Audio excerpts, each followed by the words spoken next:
We're recording.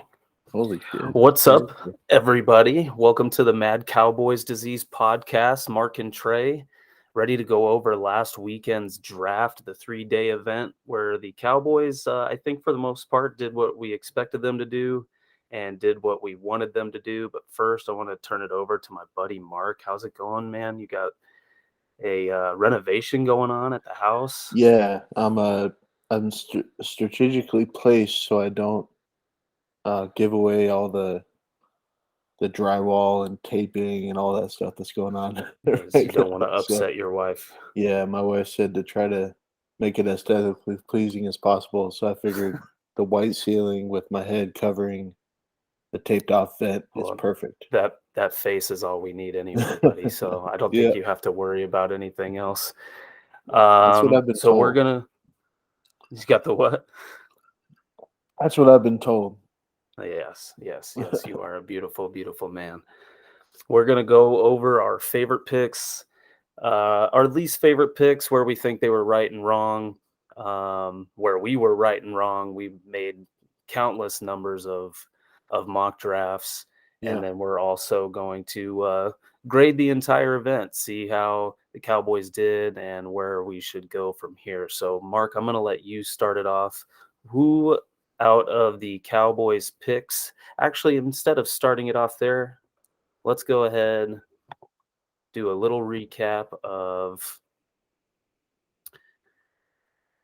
the draft itself for the Cowboys. I'm not going to worry about sharing my screen. It's asking for a lot of permissions. So let's just go ahead. I'm going to read them off real quick. First rounder, offensive tackle Tyler Smith from Tulsa. Ole Miss defensive end Sam Williams. Wide receiver Jalen Tolbert. Tight end Jake Ferguson. Double dipping on the offensive line with Matt Waletzko from, I believe, North Dakota State. DB, Deron Bland, linebacker, Damone Clark, defensive tackle, John Ridgway. I know Mark's ready and excited to talk about him. And then with the last pick, linebacker, Devin Harper from Oklahoma State. So, Mark, out of all those guys, even though I just kind of gave it away, who was your favorite pick? You did give it away, but that's okay. I'm my favorite pick of the night was, or the third day, I guess. Really, overall, was John Ridgway out of Arkansas. I've been hoping for a big-bodied defensive tackle for a long time for this team, and this guy is everything you'd want in a one technique nose tackle kind of guy. I'm gonna reference some of my notes here that I wrote down. He's got an intense mentality. He's a true nose tackle that absorbs double teams and can fight through and make a play. He's a hard worker with great size, and he's a linebacker's best friend. So it's everything I could want in a one technique that we've been sorely missing on this team for a long time. I thought Quentin Bohanna last year might have been that guy, but he didn't really get on the field that much. I think Ridgeway is going to really push and get a lot of playing time, at least on downs 1 and 2. So he's Yeah. got to work on his pass rushing, but I think he's everything the Cowboys would want or wanted from Brent Urban last year when they signed him, that run stopping ace that needed, and I was really happy with the pick. Yeah, I was too. I would agree. I know that it wasn't necessarily a spot that they were hurting in. There are a number of defensive tackles that are on the roster, but mainly three technique that a lot of playing time for some of those guys like Tristan Hill. Yeah, So it's nice to get Ridgeway in there and add another one technique to the roster. I'm going to go right behind the defensive line with Damone Clark, the linebacker out of LSU. This is one of those picks where the Cowboys are taking a shot at a guy, kind of like Jalen Smith a couple years ago when they took him in the second round, but more yeah. so this time around. A guy I saw with a grade as high as maybe the third round. I saw him in the Um, second a lot. the He's a second second round round, talent. Yeah, so he had a second, third round pick. Coming out of LSU, led the LSU defense in tackles. I think the next closest guy was like 40 or 50 away. He's just a tackling machine. He's all over the field. And to get him in the fifth round, Obviously, he dropped right before the draft. He had to get spinal fusion surgery, Yeah. and there was concerns that he wasn't going to play at all in 2022. But the last I saw is that there's a possibility that he can play this season. Yeah, Steven And mentioned it that he could be back as soon as midseason this year. right, so you're going to a very renowned training staff in Yeah. Dallas. That's why they take chances on these guys, because they know that they have the medical staff that can get them ready to play. So Damone Clark was probably my favorite guy. I was excited with the Jalen Tolbert pick. But yeah, I mean, I think they hit on a lot of things that we wanted them to. I know when we were doing our mock draft, I think they just went in kind of a different order in certain Yeah. spots of where I we were think we going to hit all the go. positions. Yeah.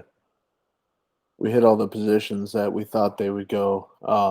They just kind of took their guys where they took them. They did it their own way. Yeah, Yeah. exactly. Exactly. So that's where taking your own guy, that's kind of where I'm going to start. And I could either do for my least favorite, I feel like I could do either the first or the second round pick.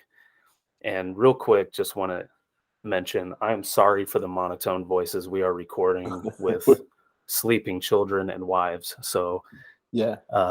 apologies now. I meant to mention that at the very beginning. Go ahead and get it out now. So either Tyler Smith or Sam Williams, I'm having a hard time of which one really kind of rubbed me the wrong way. I feel like I think I might go Sam Williams, more so because we know that Dan Quinn worked him out. He was one of the 30 visits. So they obviously loved him. They wanted to bring him in. But this is a player who, up until before the draft, was facing charges, um, was in a little bit of trouble with the law, but Yeah. those were dropped. So I mean, he's not anymore. So you can't, throw shade on him for something that he apparently didn't do or wasn't proven in court. But that's one of those things that a lot of teams just sit there and go, man, let's just keep moving him down the board, moving him down the board. If he's there, later on, that's a time that we can take him. And I feel like that's what the Cowboys could have done here, Yeah. but they didn't. And they telegraphed it weeks, if not months in advance that this was going to Yeah. be one of their top picks. And I think that's the part, not necessarily the player. I think he can be a productive pass rusher in the NFL with Dan Quinn coaching him up.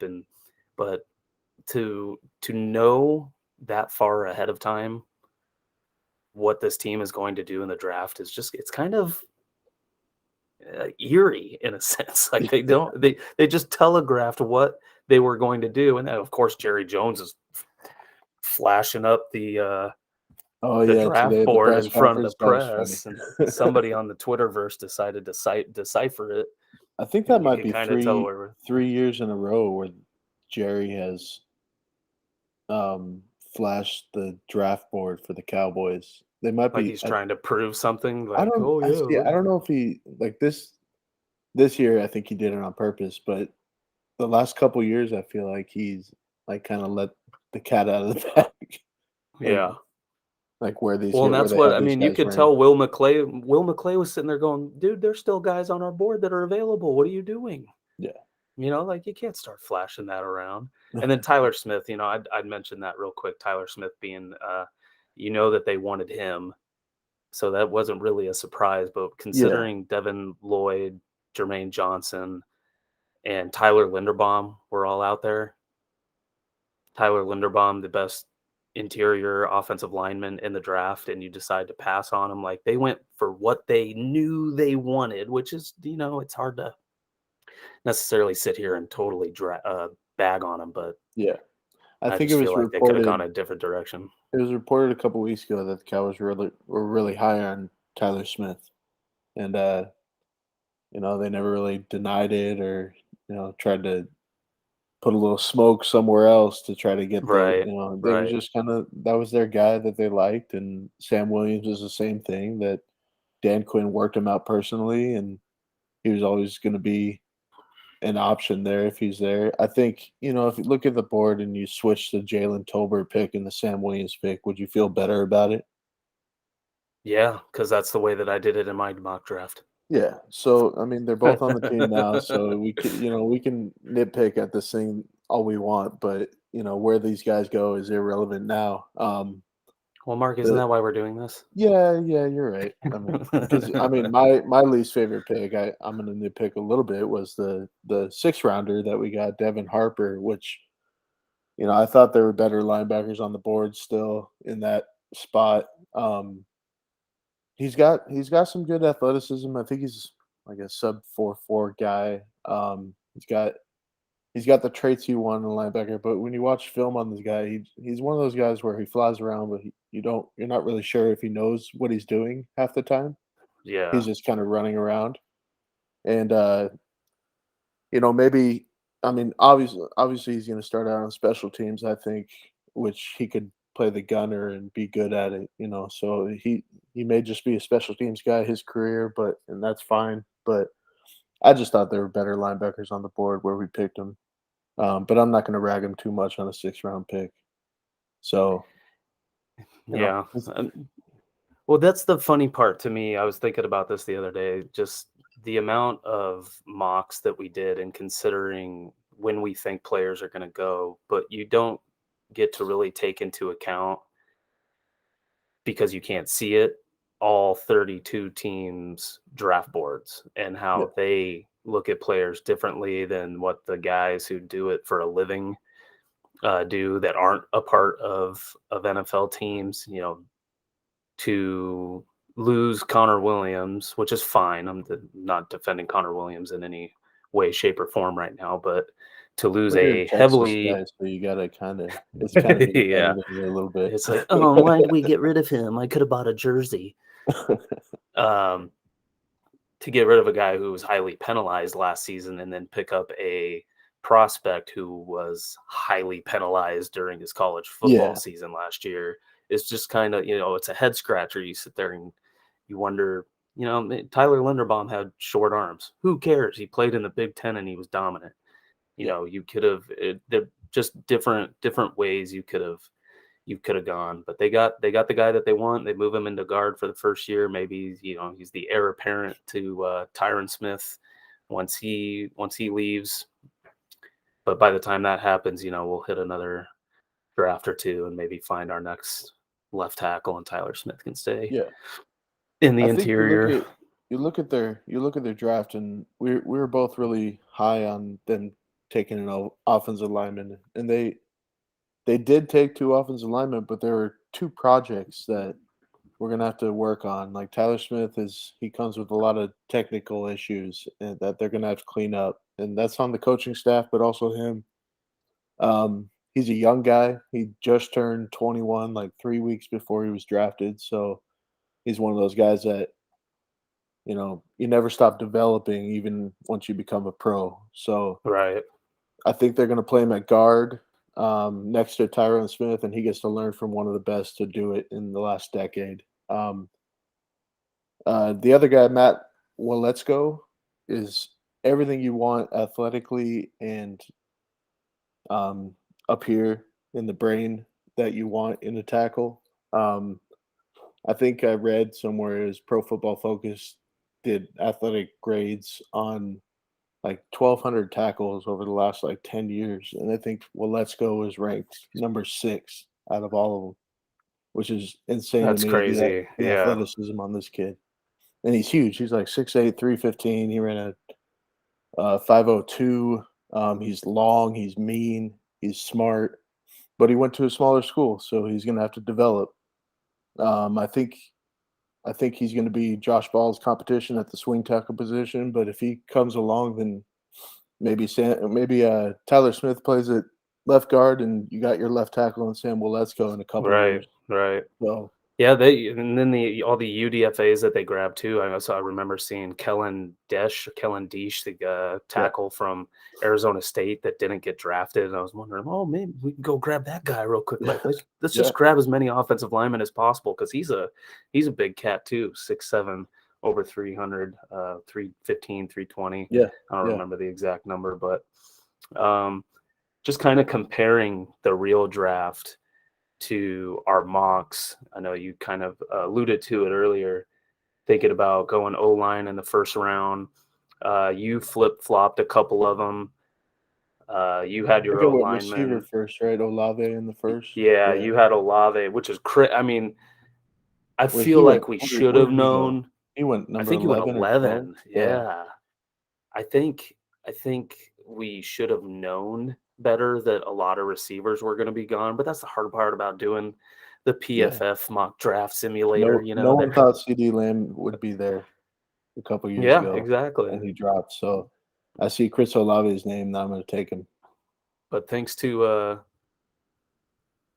Tyreek Hill and pretty soon Debo Samuel, where they're going to be some of the highest paid players in the league, and you're going to be for a while now. Those receivers in the first round are going to be some of the most valuable picks that you will ever pick up. And to think Yeah, about the value that we could potentially get in Jalen Tolbert if he shows up and balls out for the Cowboys. Um, yeah, double dipped at the O line. We got our DB that we thought that they might pick up with the Kelvin Joseph news. I was a little Um, surprised that they double dipped at linebacker, but they might have done that I because of was too. Damone's Clark's injury. They, Yeah, I think if he wasn't injured, they would have just stand pat with Damone Clark and maybe gone another direction with the last pick. But I think with Damone Clark's injury, they want to kind of cover their bases. So I was yeah. a I little thought that surprised at that, but we'll see. Yeah, receiver might have been another spot where they would have grabbed another body at, yeah, but they decided to stand pat. But hey, we still have time in free agency to maybe pick up some extra guys if needed, and really go from there. Um, so what's your official grade? What would you give the Cowboys after the 3 days? Well, on um, I was a little drunk toward the end of the draft there, and I kind of tweeted out solid A for this team. Um, I'm not going to stick to that because I think that was a little bit of the whiskey talking. But I think it is at least a B, if not a B plus, with the potential to be an A, depending on if they can clean up some of these guys with issues, like the Tyler Smith and Deron Bland. We didn't talk about him, but he's a corner that he's got athletic traits. He's got good straight line speed, but his hips are a little stiff. So I think I tweeted out that a safety convert him to safety. That might be in his future. We'll see. But Right. there's some guys that they drafted that they look good on tape. They look good with their athletic traits, but they're going to need some polish. So I'm going to say B with the potential to bring it up to a A minus to an A in a year or Right. two. Okay. That's kind of where I'm at too. I know that it's not really nice to sit here and go, "Oh yeah, well that was terrible because of who they picked," and Yeah, not know what they're going to do um, come time to play actual football. So I'm going to go. That's what I put down. I put down a B.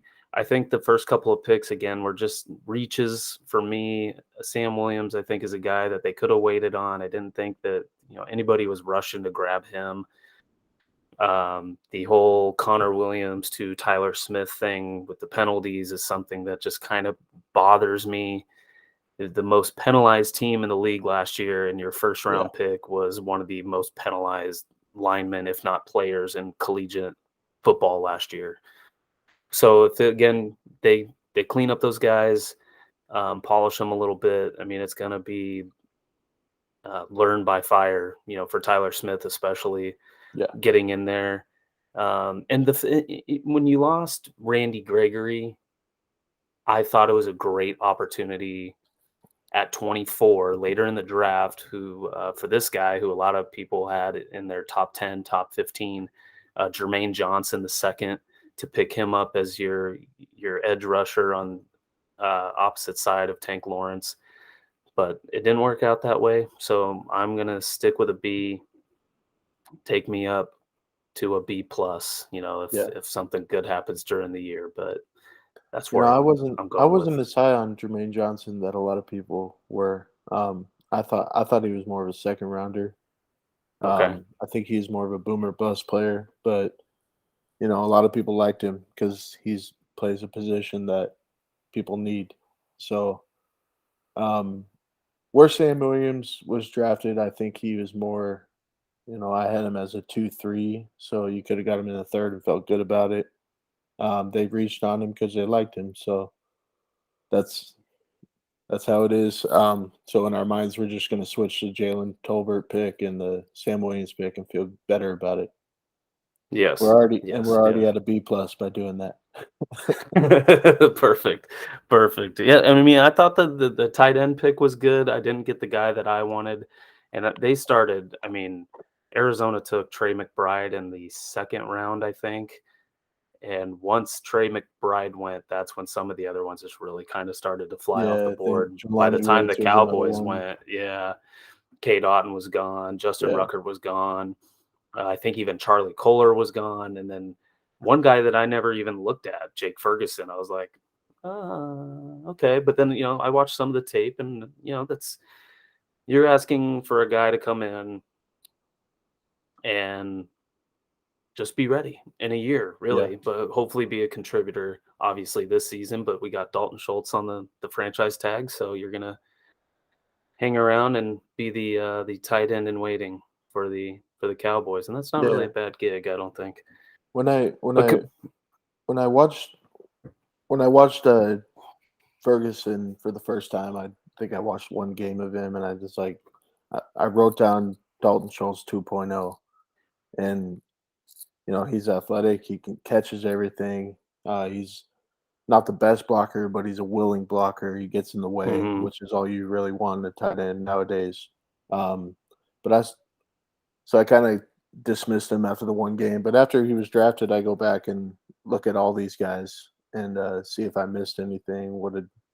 And I watched a couple more games of his, and I saw him hurdling guys out there, that I missed. I saw him, having he had good yard with after he caught the ball, he kind of stiff arm guys. He could run well with it. So I thought he could really be something. And Dalton Schultz is going to be on this team for one more year, so going to be he's probably going to get a lot of playing time this year. If I'm being completely honest, we'll see how they want to play these guys that are already on the roster, like a Sprinkle or what's I can't even remember the other guy's name. The practice Number squad guy. 84. Yeah, practice squad. Yeah. I know he played a little bit toward the end of the game, toward the end of the year, but I can't remember his name. But I think Ferguson's going to get some playing time this year. Oh, that'll be good. I mean, you're not going to take Dalton Schultz off the field for $12 million, but Yeah, to have both of those guys on the field, Dak loves to throw to his tight ends, throw underneath, hit the check down. yeah. So he's going to get should get plenty of experience and plenty of opportunities to show his worth. How would you compare it to the rest of the NFC East? I know that, or we all know that the Eagles had a couple of first round picks. The Commanders, the Giants had a couple of first round picks, and you're sitting there watching them take just absolute studs, Yeah. and just wondering, like, oh, I mean, it's not going to be one draft. Although I feel like the Jets are the Jets are a team that might just shoot up Yeah. in the The AFC Jets East, had a but really yeah, the Jets were one of my teams that had a really good draft. When you look at the Eagles, they kind of did a lot of wheeling and dealing in this draft. They went from 10 picks to only picking 5 guys, and then coming away with AJ Brown as well.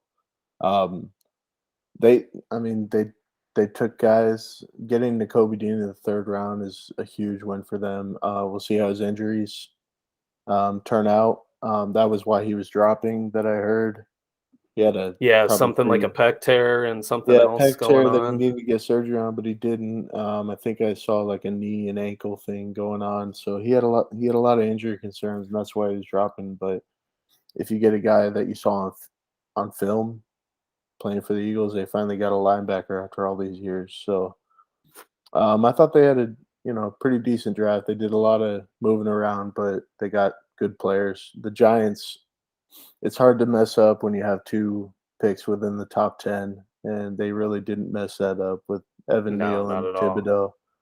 Well, they The took the rest of their Cowboys' top player on their draft board. It's supposed yeah, to be Kayvon Thibodeau, so yeah, that's and I think Thibodeau dropping to 7 was huge for the Giants. I don't think he would have dropped it much farther than that if they passed on him, but they didn't. So kudos to them. I thought the rest of their draft wasn't you know anything to something to write home about. yeah, but they nailed the first 2 picks, so good for them. The Commanders, they kind of had a B to C draft in my opinion. I like their first round pick in Dotson, but after that it was just kind of guys that Filling in spots, taking yeah. some, it's that's kind of how I And felt maybe that's my too. bias showing, but you know, it is I what it don't is. This is a necessarily Cowboys know show. if, yeah, I think the Eagles did pretty well as much as it hurts to say they took one of their didn't they because they had 2 first round picks and I'm pretty sure they They used did, one of yeah, and they them to turned go one of get those AJ in. Brown, Yeah, and which so is now a guy you've they got needed. So oh yeah, oh yeah, you got Devonta Smith and AJ Brown now they still on have, clean. this 3rd or 4th best quarterback in the NFC East, but, Yeah, as yeah. Eagles fans, they ignore that, say, "We won the draft." Like, okay, you're still running Still out don't really Jalen have Hurts. anybody to throw to him, but hey, at least you're gonna have a highly paid Good receiver and a rookie good for you're you. gonna have to pay here pretty soon Good for too. you, Philly fans. So I think that just about wraps it up for us for the draft. I know we got the schedule release coming up here in a little over a week. I believe it's the 12th. I think that's something that we can come back for and come back and chat Yeah. about. And we obviously know who the opponents are going to be, but we're going to find out when and where the coveted bye week. When is our coveted bye week? I know that's a big thing for me. I love having a at least week 10 or later bye week. Mhm. That's just me. I don't know your feelings towards bye week, whether you even give a shit or I not, but I like it in the range of, like, 7 to 10 because you have that kinda mini break with the Thanksgiving game too, so you kinda get 2 buys, that's right. and Yeah. so I like it, either before Thanksgiving a couple weeks or after Thanksgiving a couple weeks, which Right. gives They've guys figured another out a week. way to kind of they've taken it away from the actual Thanksgiving to next week, but the Yeah, week after that is when we got it back. yeah, So that they've been that taking the stretch Thursday night game for Thanksgiving and then giving us Thursday night football the next week, yeah, so that we're on a 1 week break. But then we have the 10 days or whatever it is in between the next 2 weeks there. So that's yeah, the last couple years, that stretch before the Thanksgiving game is pretty rough. They play, like, 3 or 4 games in 12 days, or the last 2 years yeah. that's happened, so, extra mini buys much needed, so If I remember correctly, that was a rough stretch for them, regardless, because they lost the Thanksgiving game to the Raiders, right? They were playing the yeah, Raiders. Was I that last remember, year? yeah. They played a That was the pretty ugly overtime game loss. against the Commanders, I think, a couple weeks before.